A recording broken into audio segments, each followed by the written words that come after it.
இப்ப 2-3 நாளாவே ஸ்ரீலங்கா ஃபுல்லா நம்ம எல்லாரையுமே உலுக்கி எடுத்துக்கிட்டு இருந்த டெத்வா புயல் அல்ஹம்துலில்லாஹ் அப்படின்னு சொல்லி நம்ம நாட்டை விட்டு இப்ப வெளியேறி இருக்குது. பட் இந்தியாவினுடைய கரையோரங்கள்ல இந்த டெத்வா புயல் நிலை கொண்டிருக்கு அப்படிங்கிற செய்திகள் வெளியாகி கொண்டிருக்குது.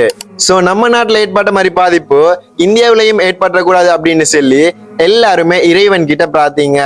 என்னதான் டெத்வா புயல் நம்ம நாட்டை விட்டு போயிருந்தாலும் அதை ஏற்படுத்தின தாக்கம் இன்னும் குறையவே இல்லைங்க. ஏன்னா நிறைய சொத்துக்கள் சேதமாக்கப்பட்டிருக்குது, நிறைய வயல் நிலங்கள் அழிந்து போயிருக்குது, முக்கியமா நிறைய உயிர்கள் பறிக்கப்பட்டிருக்குதுங்க.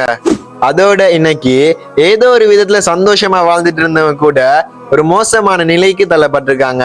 சோ எல்லா நிலைமைகளும் சரியாகணும் அப்படின்னு சொல்லி இறைவன் கிட்ட நம்ம பிரார்த்திப்போம். அதோட நிறைய உறவுகள் ஜாதி மத பேதமின்றி வெள்ளத்தால பாதிக்கப்பட்ட மக்களுக்கு உதவி செஞ்சாங்க.